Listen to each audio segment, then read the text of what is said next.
உனக்கும் எனக்கும் ஒத்து வராதுன்னு சொல்லிக்கிட்டே இருக்க. நீ திரும்ப திரும்ப பேசுறதையே பேசிக்கிட்டு இருக்க. நான் உனக்கு கிடைக்கணும்னா நீ கோடீஸ்வரனா இருக்கணும். அப்படி இருந்திருந்தா ஒரு நிமிஷம் கூட யோசிக்காம உன்னை நான் கட்டிக்கிட்டு இருப்பேன்.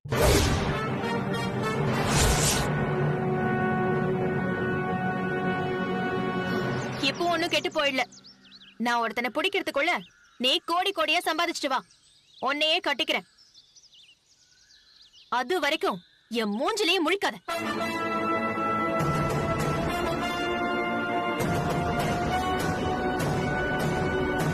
இவ்வளவு மோசமா இருப்பான்னு நான் எதிர்பார்க்கவே இல்லை நட்ராயா. முதலாளி, கோவில் நிக்கிறோம், எவ்வளவு புனிதமான ஒரு இடம். இங்க வந்து பேசக்கூடாத வார்த்தைகளை இப்படி பேசிட்டு போயிருச்சுங்க. என் வாழ்க்கையில நான் ஒரு பொண்ணு இந்த அளவுக்கு தரங்கட்டு பேசி நான் கேட்டதே இல்லைங்க முதலாளி. இப்படி கூட ஒரு பொண்ணு இருப்பான்னு நம்பவே முடியல. கோமதி ஒத்த மனுஷன் நின்னு 3 பொண்ணுங்களையும் நல்லா வளர்த்துக்கான்னு நினைச்சேன். எங்க முதலாளி, அவ பொண்ணுங்களை வளர்த்த லட்சணத்தை தான் அன்னைக்கும் பாத்தீங்க, இன்னைக்கும் பாத்தீங்களே. மூத்த பொண்ணு திட்டம் போட்டு என்னோட புள்ளைய வளைச்சு போட்டா, அடுத்தவ கோடீஸ்வர பையனாத்தான் வளைச்சு பிடிப்பேன்னு இப்படி பகிரங்கமா சொல்லிட்டு போறா. மூணாவது இந்த கடைசி புள்ள மயிலு, அவ சின்ன முதலாளிய குறி வச்சு காய் நகர்த்திக்கிட்டு இருக்கிறா.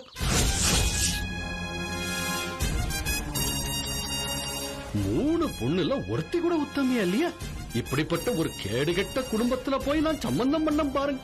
நினைக்கும் போதே அருவருப்பாவும் அசிங்கமாவும் இருக்குதுங்க முதலாளி.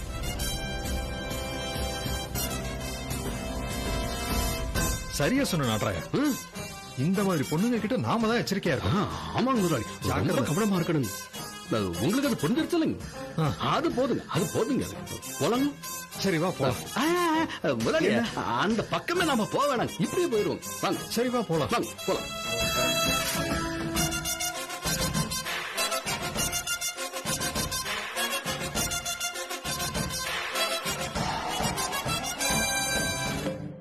அப்புறம் நீதான் காப்பாத்தினங்கிறதையும் சார் உன் மேல வச்சிருக்கிற காதலையும் அவரே வெளிப்படையா பேசிடுவாரு. உடனே மதுவை தூக்கி எறிஞ்சிட்டு உன்னையே சாருக்கு கட்டி வைக்கலான்ட்டு முடிவு எடுத்துருவாங்க. ஏய், ஏண்டி முறைக்கிற? இவ்ளோ சந்தோஷமான விஷயம் சொல்லிட்டு இருக்கேன். என் வாக்கு மட்டும் அப்படியே பழிச்சதுன்னா எவ்ளோ நல்லா இருக்கும் இல்ல? எனக்கு அந்த மாதிரி எல்லாம் எந்த எதிர்பார்ப்பும் இல்லடி. ஐபிஎஸ் எக்ஸாமுக்கு தயாராகிற லட்சியத்தோட நான் ஓடிக்கிட்டு இருக்கேன். இப்ப நடக்கிறதெல்லாம் அவங்க குடும்பத்தோட பிரச்சனை. இதுக்கு நடுவுல நான் போய் மாட்டிக்க கூடாதுன்னு நினைக்கிறேன். ஏற்கனவே அவங்க என் மேல ஏதோ கோவத்துல இருக்காங்க. மதுவும் என்னை பத்தி ஏதேதோ சொல்லிருப்பான்னு நினைக்கிறேன்.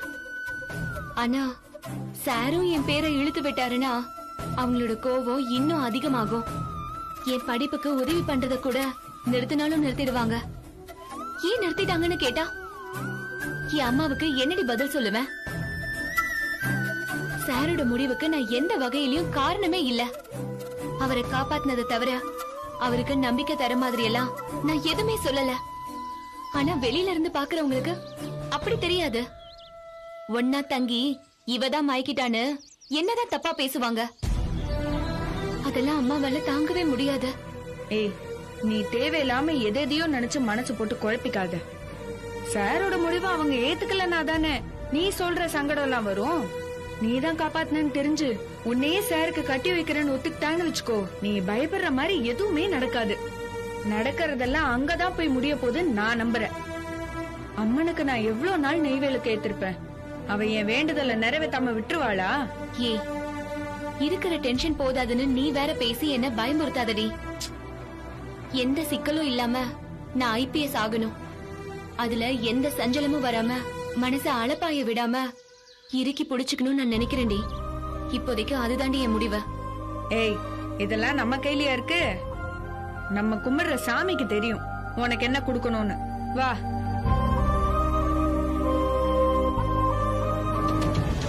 தான் முன்னால உட்கார கூட விடாம இதெல்லாம் பாக்குறப்போ எனக்கு எவ்வளவு கோவமும் எரிச்சலும் வருது தெரியுமா? அதெல்லாம் நானும் கவனிச்சிருக்கேன்க்கா. மாமா சென்னையில பெரிய ஆளுனா நம்ம அப்பா இங்க பெரிய ஆளு. ஊர் மொத்தமும் முதலாளி முதலாளின்னு அவர் கை கட்டி கும்பிடுது. ஆனா நம்ம அப்பா அந்த மாமா முன்னாடி கை கட்டி நிக்கிறாரு. அவர் சொல்றதுக்கெல்லாம் மறு பேச்சு பேசாம தலையாட்டிட்டு நிக்கிறாரு. நம்ம ஊர்ல ராஜா மாதிரி இருக்கிறவரு மாமா முன்னாடி ஒரு சாதாரண வேலைக்கார மாதிரி இருக்கிறது என்னால ஏத்துக்கவே முடியலக்கா. அதிகாரம் பண்ற இடத்துல மாமாவும் அத கேக்குற இடத்துல அப்பாவும் இருக்கிறது தாண்டி பிரச்சனை. நாம உள்ள போனதுமே இத தாண்டி முதல்ல மாத்தணும். அதிகாரம் பண்றவரா அப்பாவை உட்கார வைக்கணும். கை கட்டி தலை குனிஞ்சு நிக்கிற இடத்துக்கு மாமா வரணும். அப்பா வானா வரணும், போனா போகணும்.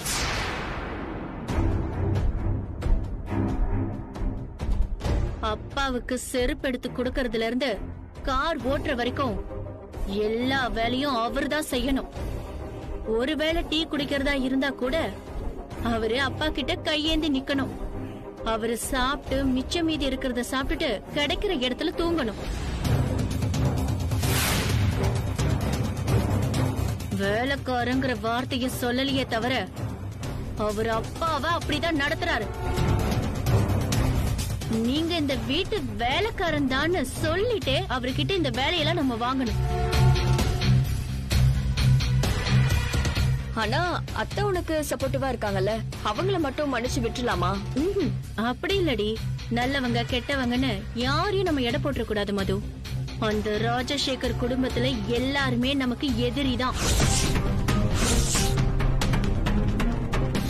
நம்ம புருஷனுங்களை வேணா மன்னிச்சிடலாம். உண்மைய சொல்ல போனா அந்த குடும்பத்துல இருக்கிற எல்லாரையுமே நம்ம காலுக்கு கீழே இருக்கிற அடிமைகளை தாண்டி வச்சிருக்கணும். சொத்து பூரா நம்ம பேருக்கு மாத்திக்கிட்டு அவங்க சோத்துக்கு நம்ம கிட்ட கையேந்தி நிக்கணும்.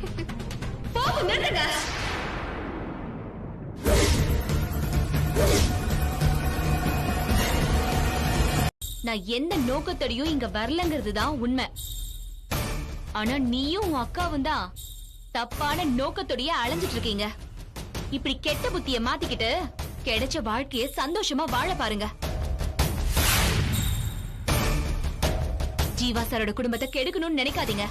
ஏய், வாழ்க்கையில எங்களுக்கு இருக்கிற ஒரே லட்சியம் அதாண்டி.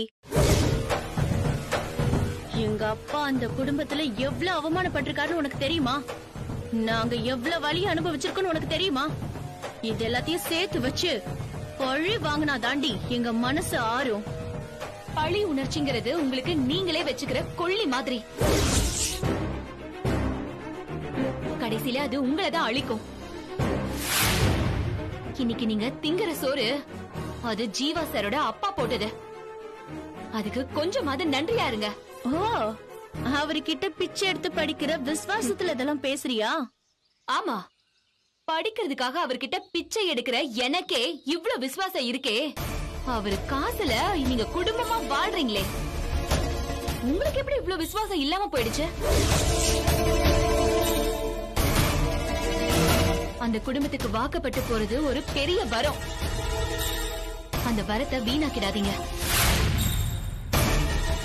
உங்களுக்கு ஏதாவது பிரச்சனைனா நீங்க வெளிப்படையா போய் பேசுங்க. நீங்க இப்படி நடந்துக்கிறது பிடிக்கலன்னு போய் சொல்லுங்க. அதெல்லாம் தப்பில்ல. ஆனா புகுந்த வீட்டுக்கு துரோகம் செய்யணும்னு நினைக்கிறது பெரிய தப்பு, பாவம். அந்தஸ்த பார்க்காம அந்த குடும்பம் உங்களை ஏத்துக்குச்சுல்ல, அதுக்கு கொஞ்சமாவது நன்றியோட இருங்க. இனிமேலாவது அவங்கள பழி வாங்குற நினைப்ப அடியோட மறந்துருங்க. ஏய், போதுண்டி, விட்டா ஓவரா அட்வைஸ் பண்ணிட்டு போய்கிட்டே இருக்க. நீ சொல்றதெல்லாம் எங்களால கேட்டுட்டு இருக்க முடியாது. நாங்க பிளான் போட்ட மாதிரி அந்த குடும்பத்தை கால்ல போட்டு மிதிக்க தான் போறோம். உன்னால என்ன பண்ண முடியும்? நான் நேரா ஜீவா சாரோட அப்பாவை பார்த்து உங்க புள்ளைய நான் தான் காப்பாத்தினங்கிற உண்மைய சொல்ல முடியும்.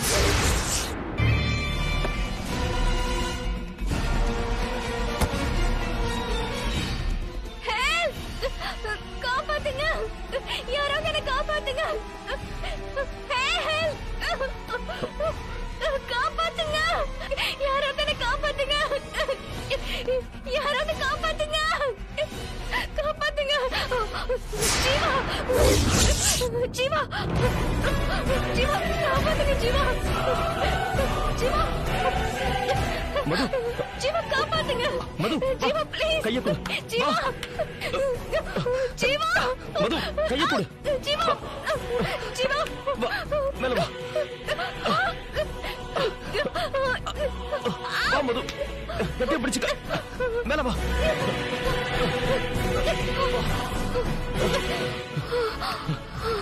மது ஒண்ணு ஒண்ணு ஏய் மது என்னாச்சு உனக்கு? வண்டி எங்க கிடக்கு, நீ எப்படி இங்க விழுந்த? ஆ? வா. பாத்து வா. மது. ஏய், பாத்து.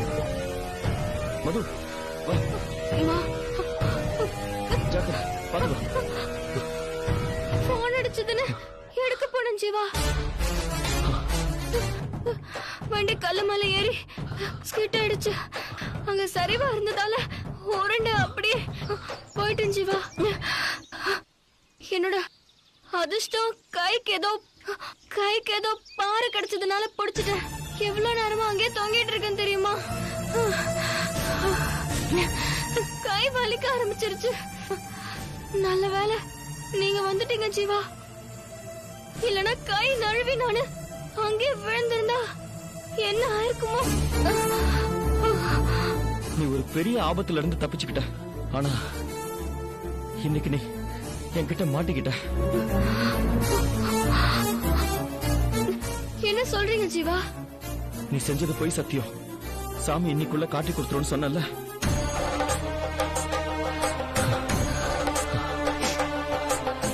வேண்டிக்கிட்ட மாதிரியே அது இப்ப நடந்துச்சு பாத்தியா? நீங்க என்ன சொல்றீங்கன்னு எனக்கு புரியல ஜீவா. இப்போ உனக்கு வந்த ஆபத்து நீ போய் சொன்னதுக்காக சாமி உனக்கு கொடுத்த தண்டனை. சாமி இது எனக்கு கொடுத்திருக்கிற கிரீன் சிக்னல். ஜீவா என்ன உளறீங்க? இது ஒரு ஆக்சிடென்ட் ஜீவா. இல்ல மது, இதுதான் சாமி உனக்கு கொடுத்திருக்கிற தண்டனை நான் சொல்றேன். இந்த சிக்னலுக்காக தான் நான் ரொம்ப நாளா காத்துட்டு இருந்தேன். நீ என்ன காப்பாத்தலங்கிறது இப்ப எனக்கு கன்ஃபார்ம் ஆயிடுச்சு. இப்பவே நான் எங்க அப்பாவை பார்த்து இந்த கல்யாணத்தை நிறுத்த சொல்ல போறேன். ஜீவா அந்த மாதிரி எதுவும் பண்ணிடாதீங்க ஜீவா. நான் சொல்றத கேளுங்க. நான் எதையுமே கேட்க தயாரா இல்ல மது. எல்லாமே முடிஞ்சு போச்சு. இதுக்கப்புறம் நம்ம கல்யாணம் நடக்காது.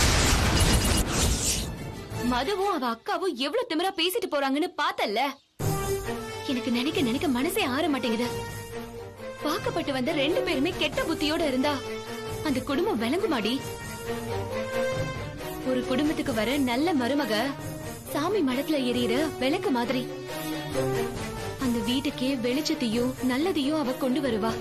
ஆனா ஒரு தப்பான மருமக கூரை மேல பத்திட்டு எரியிற நெருப்பு மாதிரி. அதுல மாட்டி அந்த குடும்பமே எரிஞ்சு சாம்பல் ஆயிடும். ஜீவா சாரோட குடும்பத்தையும் அப்படி எரிக்கணும்ன்ற வன்மத்தோட தாண்டி அவளுங்க இருக்காளுங்க. ஆரம்பத்துல இருந்தே அந்த திட்டத்தோட தான் அவளுங்க ஒவ்வொரு காரியத்தையுமே செஞ்சுக்கிட்டு இருக்காளுங்க. அவளுங்க பேசிட்டு போற வேகத்தை பார்த்தா நினைச்சத சாதிக்காம விட மாட்டாளுங்கன்னு தோணுது. சரிடி, இத பத்தி நீயும் நானும் புலம்புறதுல என்னடி ஆக போகுது? இதான் அவங்க தலையெழுத்துனா யாரால மாத்த முடியும்? வேணும்னா அந்த குடும்பத்தை காப்பாத்த சொல்லி சாமி கிட்ட வேண்டிக்கலாம். நம்மளால முடிஞ்சது அவ்வளவுதான். என்னால அப்படி ஒதுங்கி போக முடியாது தேனு. ஜீவா சாரோட குடும்பத்துல எல்லாருமே ரொம்ப நல்லவங்க, தங்கமான மனுஷங்க. மது மாதிரி ஒரு தப்பான பொண்ணு அந்த வீட்டுக்கு மருமகளா போகவே கூடாது. ஒவ்வொரு தடவையும் அவ என் அக்கா பேரை சொல்லி சொல்லி இந்த மது என்ன மிரட்டுறப்பெல்லாம் அப்படியே அவ மூஞ்ச பேத்தரலாமான்னு இருக்குண்டி. சரி, ஏன் சுயநலத்துக்காக மலரக்காவோட வாழ்க்கைய கெடுத்துட கூடாதுண்டா பல்ல கடிச்சிட்டு நான் பேசாம இருந்தேன். என் அக்காவோட வாழ்க்கைன்றது நம்ம குடும்பத்து பிரச்சனை. ஆனா இது ஜீவா சார் குடும்பத்தையே பாதிக்கிற விஷயம். ஏன் அக்காவுக்காக நான் ஜீவா சார் குடும்பத்தை விட்டுற கூடாதுடி. மது கல்யாணத்தை பத்தி அவங்க முடிவு எடுக்கிறதுக்குள்ள நான் உண்மையை பேசி ஆகணும். வா போலாம்.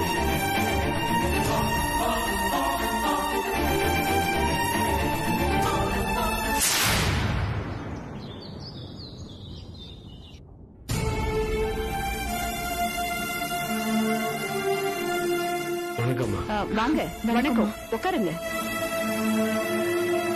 உட்காருங்க.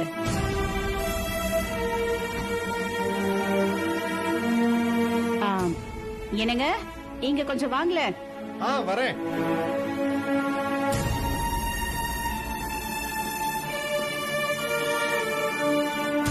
உட்காருங்க. என்ன விஷயம் குருமூர்த்தி? உங்களை மன்னிச்சாச்சு, உங்க மேல கொடுத்த கம்ப்ளைண்டையும் வாபஸ் வாங்கியாச்சு. இன்னும் நாங்க என்ன செய்யணும்னு நீங்க எதிர்பார்க்கறீங்க? நாங்க எதையும் எதிர்பார்த்தீங்க வரல சார். உங்களுக்கு நன்றி சொல்லிட்டு போலாம் தான் சார் வந்தோம். அதான் ஸ்டேஷன்ல சொல்லிட்டீங்களே. அது அந்த நேரத்துல சொன்ன நன்றிங்கய்யா. அதோட எல்லாம் முடிஞ்சிருச்சுன்னு போக மனசு வரல. ஆமா சார், உங்க பிள்ளைய கொல்லணும்னு வெறி பிடிச்சி தெரிஞ்சவனா என்னை தண்டிக்கணும்னு நினைச்சிருந்தா எனக்கு இந்த வேலையே இல்லாம போயிருக்கும். அந்த வேதனையிலே என் காலம் முடிஞ்சிருக்கும் சார். போலீஸுங்கிறது எனக்கு வெறும் வேலையும் இல்ல, காக்கிங்கிறது எனக்கு யூனிஃபார்ம் மட்டும் இல்ல சார், அதுதான் என்னோட உயிர். அதை திருப்பி கொடுத்து என் வாழ்க்கையை காப்பாத்தி கொடுத்துட்டீங்க. நாங்க என்ன செஞ்சாலும் அது உங்களுக்கு ஈடாகாது சார். பகையை வளர்த்துக்கிட்டே போக வேணாம்னு அம்மா சொல்லித்தான் உங்க மனசு மாறினதுன்னு என் ஒய்ஃப் சொன்னாங்க. அதனாலதான் குடும்பத்தோட வந்து அம்மாவுக்கு நன்றி சொல்லத்தான் நியாயம்னு தோணுச்சு. அதான் நேர்லயே கிளம்பி வந்துட்டோம். அம்மா, உங்க பிள்ளைக்கு நான் எமனா வந்தவன், ஆனா என்னையும் தாயுள்ளத்தோட மன்னிச்சு எங்க குடும்பத்துக்கு மறுவாழ்வு கொடுத்துருக்கீங்க. என்னோட உசுர் இருக்கிற வரைக்கும் இதை நான் மறக்க மாட்டேம்மா. மது என்னை காப்பாத்தினான்னு நம்பிதானே நீங்க வாக்கு கொடுத்தீங்க. உண்மை தெரியாம எதுவும் பேசக்கூடாதுன்னு சொல்லிதான் இத்தனை நாளா நானும் அமைதியாவே இருந்தேன். ஆனா இப்ப உண்மை தெரிஞ்சிருச்சுப்பா. என்ன அன்னைக்கு காப்பாத்தினது மது இல்லப்பா. டேய் மாப்ள, மன்னிக்கணும் முதலாளி. என்ன மாப்ள, அன்னைக்கு நிச்சயத்தப்பது இதே மாதிரிதான் திடீர்னு ஒரு சந்தேகத்தை கலப்புனீங்க. இவன் சத்தியம் பண்ணா அதுக்கு பிறகு இவளை நீங்க நம்பறதா சொன்னீங்க. எவ்வளவு சத்தியம் பண்ணா அதுக்கு பிறகு நீங்க இவளை தொடர்ந்து சந்தேகப்பட்டுக்கிட்டே இருக்கிறது நியாயங்களா?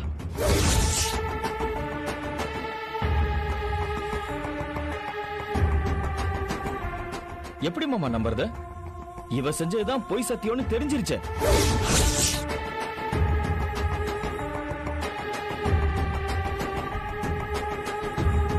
எதை வச்சு இவ பொய் சத்தியம் செஞ்சான்னு சொல்ற? அப்பா, இவ செஞ்சது பொய் சத்தியமா இருந்ததுன்னா இன்னைக்குள்ள இவளுக்கு ஏதாவது தண்டனை கிடைக்கணும்னு சொல்லி நான் சாமி கிட்ட வேண்டியிருந்தேன். நான் நினைச்ச மாதிரியே இன்னைக்கு இவளுக்கு ஆக்சிடென்ட் ஆயிடுச்சுப்பா. சாமியே இவ பொய் சத்தியம் தான் பண்ணிருக்கான்னு சொல்லி காட்டி கொடுத்துருச்சு. நீங்களே பாருங்க, அவ கையில ஏதோ செராச்சு இருக்கு பாருங்க. மது, உன் கைய காட்டு.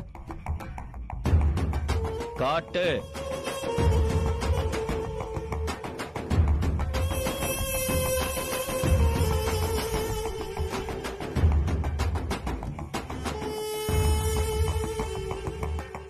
டேய், உனக்கு என்ன பைத்தியம் பிடிச்சிருக்கா ஜீவா? சாமி கிட்ட வேண்டிக்கிட்டேங்கிற, சாமியே காட்டி கொடுத்துருச்சுங்கிற, ஒரு படிச்சவன் பேசுற பேச்சாடா இதெல்லாம்? அப்பா, படிச்சவனுக்கு பக்தி இருக்க கூடாதா? டேய், பக்தி இருக்கலாம், நம்பிக்கை இருக்கலாம், ஆனா இது மூடத்தனம், முட்டாள்தனம். அப்பா, நீங்க என்ன வேணா சொல்லுங்கப்பா, எனக்கு வேண்டிய பதில் கிடைச்சிருச்சு. நான் கன்ஃபார்மா சொல்றேன், என்ன திட்டுப்பாறையில காப்பாத்துனது மது இல்ல.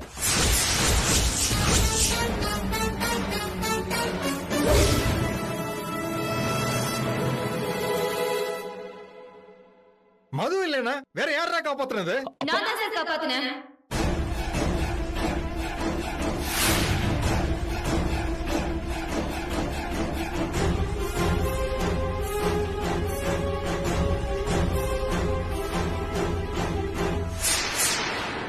மயிலு, ஆமா, நீ எதுக்கு இங்க வந்த? உனக்கு ஸ்பான்சர் பண்ணி படிக்க வச்சா நீ ஜாலியா இப்படி ஊர் சுத்திக்கிட்டு இருக்கியா? நான் ஊர் சுத்தல சார், உண்மையை சொல்லணும் தான் வந்திருக்கேன். அன்னைக்கு திட்டுப்பாறையில ஜீவா சாரை காப்பாத்தினது மது இல்ல, நான் தான்.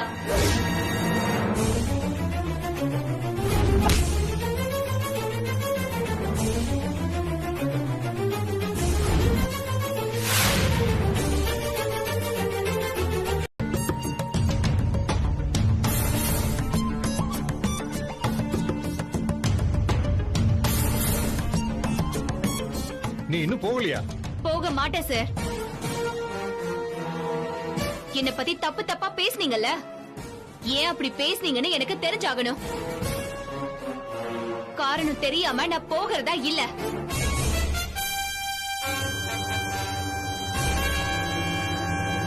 காரணம் தானே தெரியணும். எனக்கு உங்க குடும்பத்தை சுத்தமா பிடிக்கல. உங்க வீட்டுல எல்லாருமே தப்பா இருக்கீங்க.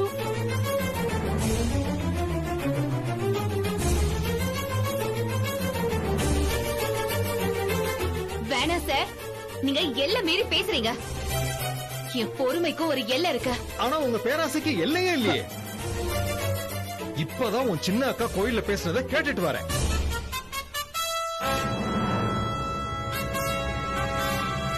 அவ கோடீஸ்வர பையனை பார்த்துதான் கல்யாணம் பண்ணிப்பாளாம். அவளுக்கு மட்டும் இல்ல, உங்க 3 பேருக்குமே அதான் லட்சியமா.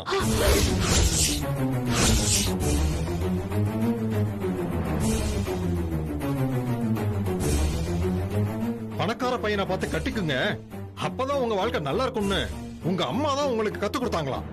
போதும், நிறுத்துங்க சார்.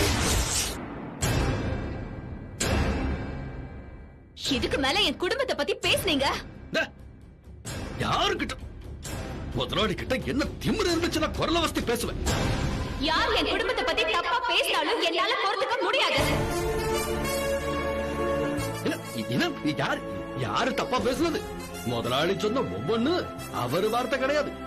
அக்கா இருக்கிறாள் காயல், அவ சொன்ன வார்த்தை.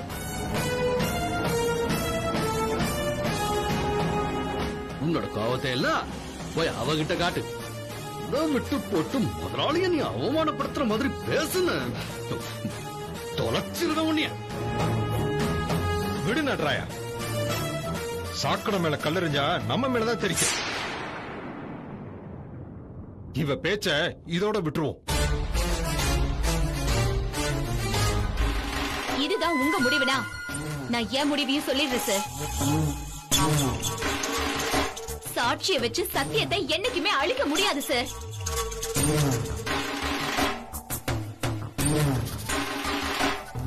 இந்த கல்யாணத்துக்காக நீங்க என்ன ஏற்பாடு வேணாலும் செய்யுங்க. தாலி கட்டுற நேரத்துக்குள்ள நான் தான் ஜீவா சாரை காப்பாத்தினேன்னு நான் நிரூபிக்கிறேன்.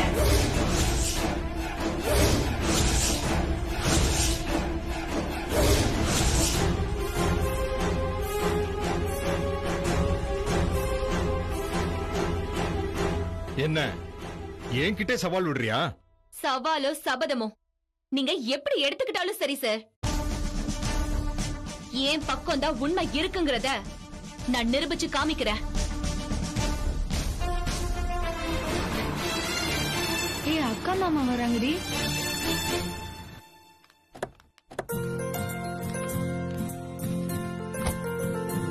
மயிலு,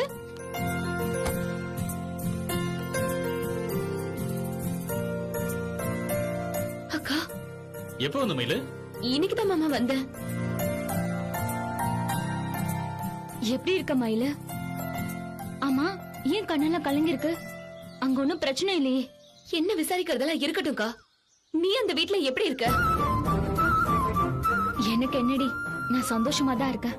போய் சொல்லாதக்கா. தன்மானத்தை இழந்துட்டு உன்னால எப்படிக்கா அங்க சந்தோஷமா வாழ முடியும்?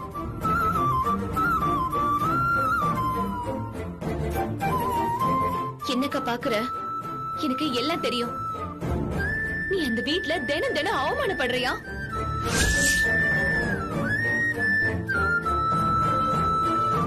மருமகன்ற மதிப்பே இல்லாம எல்லாரும் உன்ன வேலைக்காரியை விட கேவலமா நடத்துறாங்களா? இதெல்லாம் கேட்கும் போது என் உசிரே போயிடுச்சுக்கா.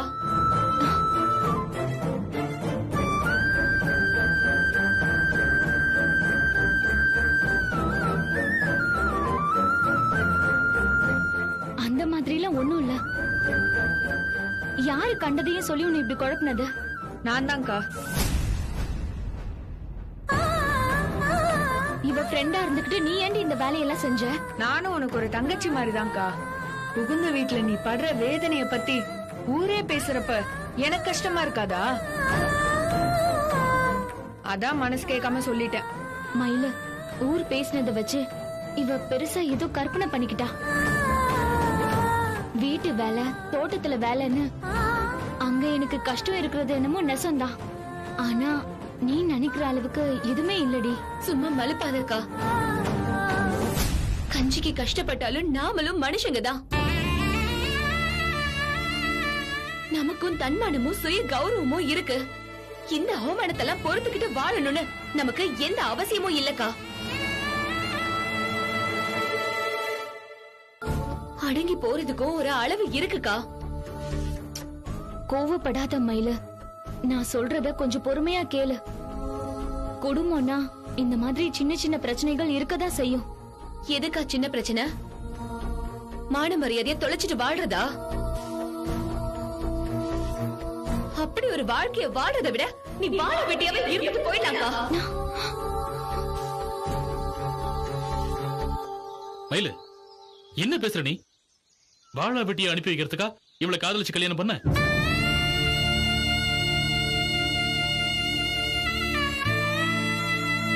அதேதான் மாமா நானும் கேக்குறேன். என் அக்காவை கஷ்டப்படுத்தவா நீங்க காதலிச்சு கல்யாணம் பண்ணிக்கிட்டீங்க? அக்காவை வீட்டை விட்டு விரட்டணும்னு உங்க அப்பாவோ மத்தவங்களோ முடிவெடுத்துட்டா நீங்க என்ன பண்ணுவீங்க? அவங்க பேச்ச கேட்டுக்கிட்டு நீங்க என் அக்காவை கை விட்டுருவீங்களா?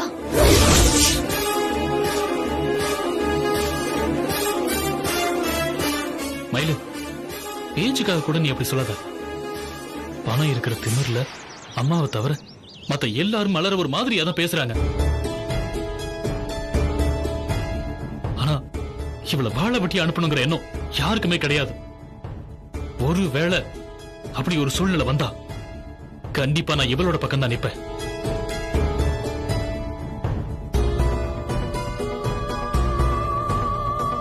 இன்னொரு விஷயத்தையும் சொல்லிடுறேன். என் வீட்டுல நடக்கிறத பத்தி இந்த ஊரே பேசிக்கிறது இப்பதான் எனக்கு தெரியுது. நான் இதுக்கு மேலையும் வாயை மூடிட்டு அமைதியா இருக்க போறதில்ல. மலரை யாராவது அசிங்கப்படுத்தினா அது என் அப்பாவா இருந்தாலும் சரி, நான் எதிர்த்த கேள்வி கேட்பேன். இனிமே இப்படி செய்யாதீங்கன்னு சொல்லுவேன். அதையும் மீறி தொடர்ந்துச்சுன்னா சொத்து சொந்தம்னு எல்லாத்தையும் தூக்கி போட்டு வந்துருவேன். ஏன்னா இவளை நான் காதலிச்சு கல்யாணம் பண்ணிக்கிட்டேன். இவ சந்தோஷமும் நிம்மதியும் தான் எனக்கு முக்கியம். இவ இனிமே என் வீட்டுல அசிங்கப்பட மாட்டா. என்ன பிரச்சனைனாலும் உன் அக்காவை நான் கைவிட மாட்டேன். இது ஏன் மேல சத்தியம் மயில.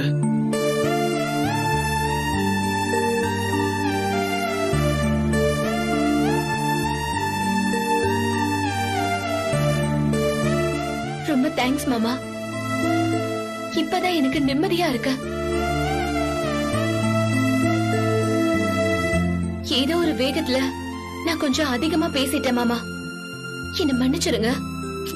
அதெல்லாம் ஒரு பிரச்சனையும் இல்ல. எங்களால உனக்கு என்ன பிரச்சனை வந்துச்சு அத சொல்லு முதல்ல.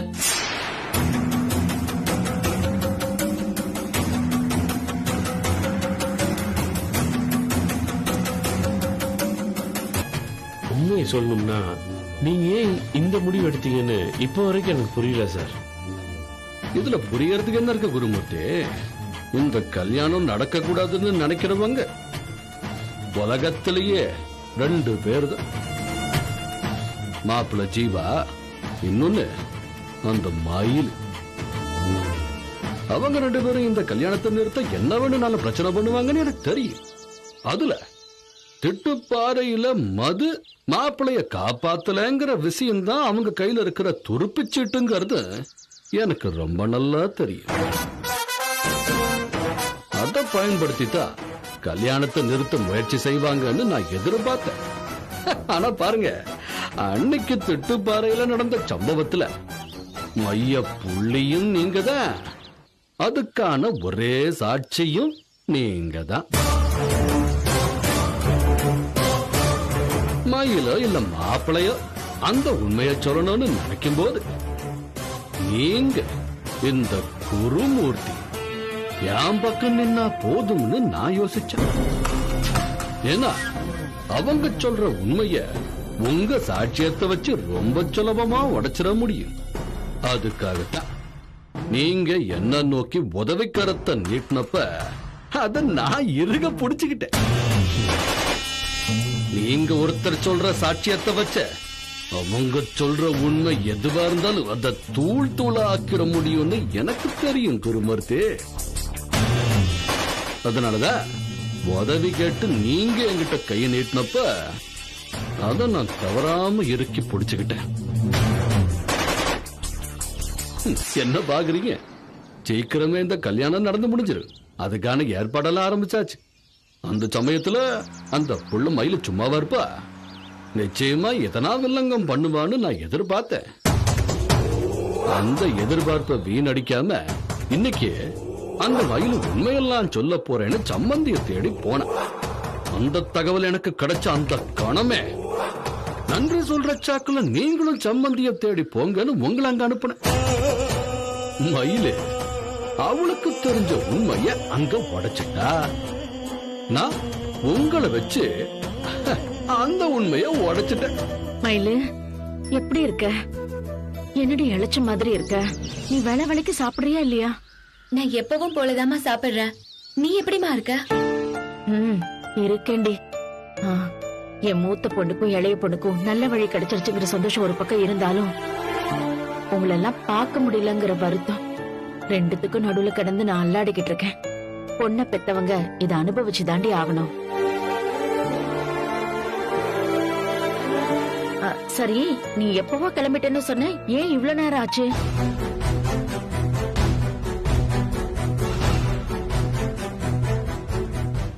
அது நானும் தேனும் கோயிலுக்கு போயிட்டு வந்தோமா.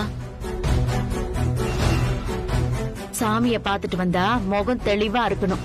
ஆனா உன் முகத்தை பார்த்தா ஏதோ சரியில்லைன்னு தெரியுது மயில. ஏதாவது பிரச்சனையா?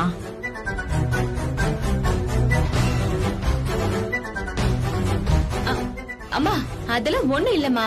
பஸ்ல வந்தேன்ல, அதான் அப்படி இருக்குன்னு நினைக்கிறேன். உன்னை 10 மாசம் சுமந்து பெத்தவனா உன் முகத்தை பார்த்தா எனக்கு தெரியாது? நீ களைச்சு போயிருக்கியா இல்ல கலங்கி போயிருக்கியான்னு அம்மா கிட்ட சொல்லக்கூடாத அளவுக்கு ஏதாவது பிரச்சனையா? நெசத்தை நான் சொல்லியே ஆகணும்ன்ற சூழ்நிலை வந்துச்சு. அதான் நான் சொன்னேன். அங்க இருந்த எல்லாருமே குருமூர்த்தி சார் சொன்ன சாட்சியை தான் நம்பினாங்க. நான் சொன்னதை நம்பவே இல்ல. அந்த கோவத்துலதான் நடந்ததை நிரூபிச்சு காட்டுறேன்னு நான் சொன்னேன். ஏதோ ஒரு ஆவேசத்துலதான் நான் சொன்னேன். ஆனா சத்தியத்துக்கு யார் உதவியுமே தேவையில்லை சார்.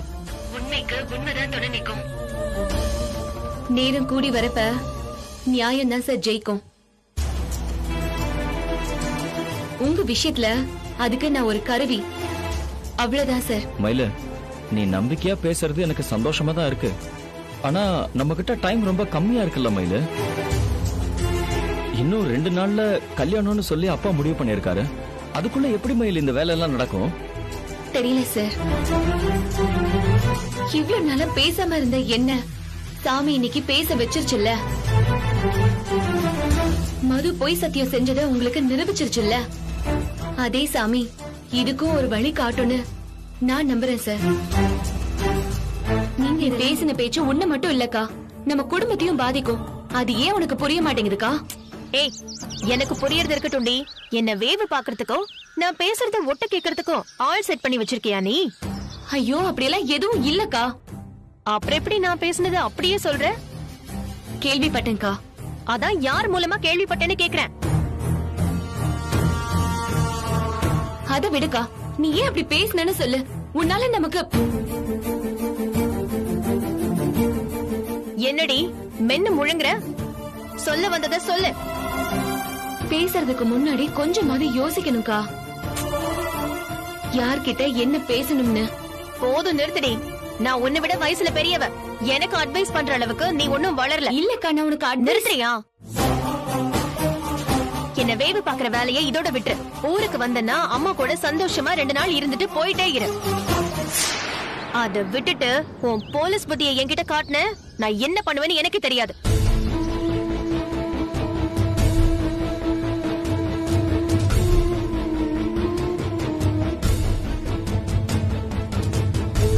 சொல்லுங்கப்பா. உள்ள சீரியஸா ஏதோ பேசிக்கிட்டு இருந்தீங்க போல. அப்படியெல்லாம் எதுவுமே இல்லப்பா. டேய், நான் உன்னை பெத்தவன்டா. நீ எப்படி எல்லாம் யோசிப்பேன்னு எனக்கு நல்லாவே தெரியும்.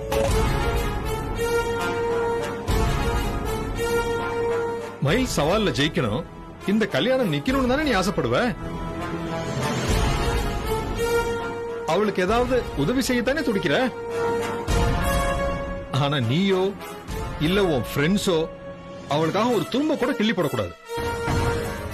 அவதானே சவால் விட்டுருக்கா, அவளே அதை நிரூபிக்கட்டும். உங்களுக்கும் அதுக்கும் எந்த சம்பந்தமும் இல்ல. புரிஞ்சுதா? சரி.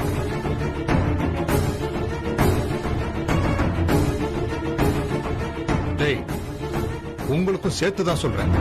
2 நாள்ல கல்யாணம், ஏகப்பட்ட வேலை இருக்கு. நான் என்ன சொல்றேனோ அதை மட்டும்தான் நீங்க செய்யணும். ஃப்ரெண்டோட ஆசையை நிறைவேற்றணும்னு தேவையில்லாத வேலையை பார்த்தீங்க, நான் உங்களை மன்னிக்கவே மாட்டேன்.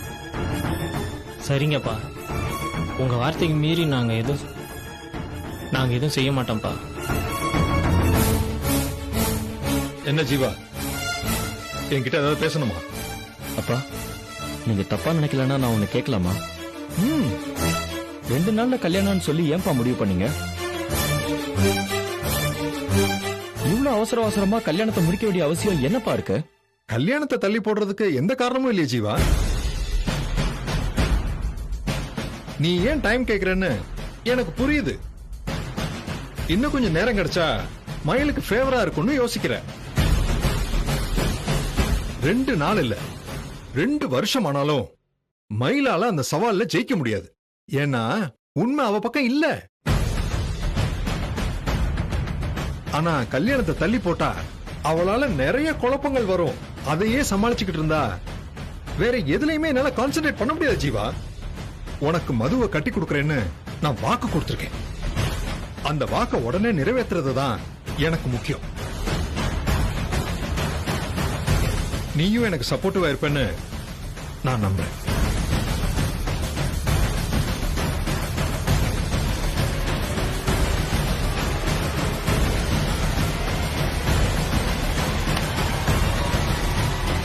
என் கல்யாணம் தான் அப்பா விருப்பப்படி நடக்கல. உன் கல்யாணம் மாதிரி அப்பா ஆசைப்படி நடக்கட்டும்டா. நீ எதை பத்தியும் யோசிக்காம மதுவை சந்தோஷமா கல்யாணம் பண்ணிக்கோ.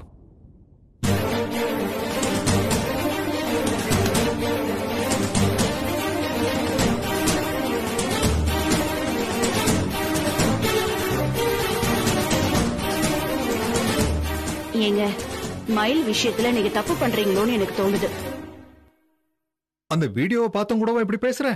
சந்தர்ப்பமும் சூழ்நிலையும் ஒருத்தங்களை நல்லவங்களாவும் காட்டும், கெட்டவங்களாவும் காட்டும். ஆனா உண்மை என்னங்கறதாங்க முக்கியம். நான் பேசி பழகுன வரைக்கும் சொல்றேன், அவ தப்பு பண்ற பொண்ணு மாதிரி எனக்கு தெரியல. நீ அவன் மேல வச்சிருக்க நம்பிக்கையில அப்படி பேசுற. ஆனா அந்த நம்பிக்கை நிஜமா இருக்க வேண்டிய அவசியம் இல்ல.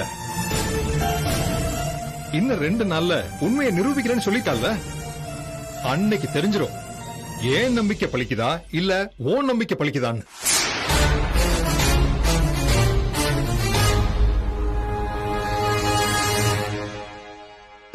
உண்மையை சொல்ல போனா மலருக்கு அமைஞ்சதும் ஒரு நல்ல வாழ்க்கை கிடையாது. ஏமாப்ல அப்படி சொல்றீங்க? நானும் அம்மாவும் மட்டும்தான் மலருக்கு அன்பாவும் ஆதரவாவும் இருக்கும்.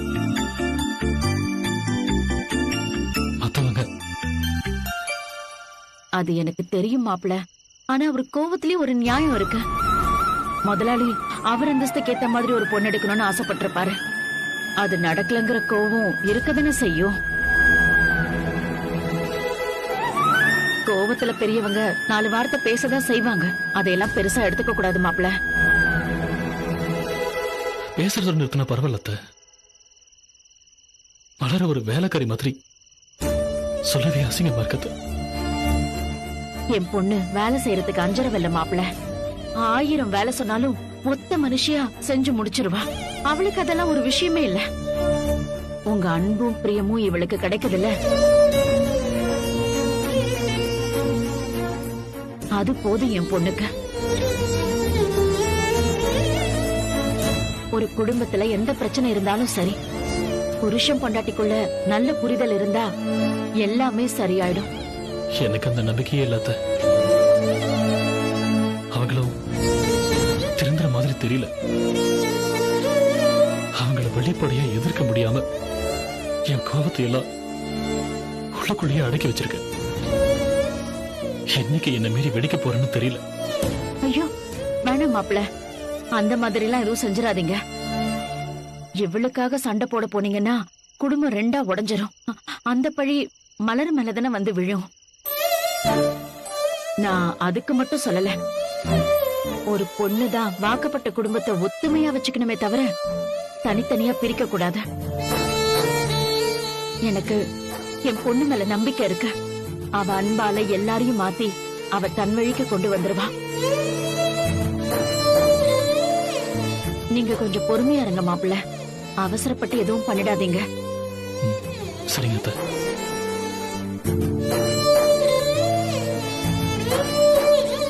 இப்பவும் அவ அக்காவோட தலையெழுத்து நம்ம கையில தான் இருக்கு. நாம நினைச்சா சொடக்கு போடுற நேரத்துல அவளை வாழ வெட்டியாக்கி அம்மா வீட்டுக்கு துரத்திடலாம். இதையெல்லாம் யோசிக்காம என்ன தைரியத்துல உண்மையை நிரூபிப்பேன்னு சவால் விட்டுட்டு போனாவ. எல்லாத்துக்கும் காரணம் சின்ன மாப்பிள்ள அவளுக்கு கொடுக்கிற இடம் தாமா. நான் தான் உன் அக்கா கல்யாணத்தை நடத்தி வச்சேன். அதுல என்ன பிரச்சனை வந்தாலும் நான் அதை பாத்துக்கிறேன். நீ தைரியமா உண்மையை போட்டு உடனே அவர் தூண்டி விட்டுருப்பாரு. இவளும் அவரு பின்னால இருக்கிற தைரியத்துல அந்த திமிர்ல நமக்கே சவால் விடுற அளவுக்கு வந்திருக்கிறா. மயிலுக்கு திரும்ப பயம் வரா மாதிரி இமீடியட்டா நம்ம ஏதாவது செய்யணும்பா. அவசரப்பட்டு சவால் விட்டுட்டோமேனு அவ துடிக்கணும். உண்மையை நிரூபிக்கிறேன்னு அவ எந்த முயற்சியிலயும் இறங்க கூடாது. அதுக்கேத்த மாதிரி வெயிட்டா நம்ம திருப்பி அடிக்கணும்பா. அடிச்சிடலாமா?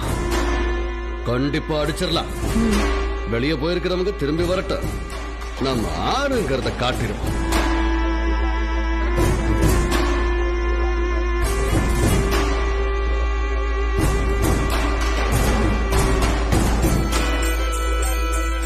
மது, நானும் அப்பாவும் எவ்வளவு சீரியஸா பேசிட்டு இருக்கோம். நீ என்ன யோசிச்சுட்டு இருக்க? மயிலோட சவாலை நினைச்சா எனக்கு பயமா இருக்குக்கா.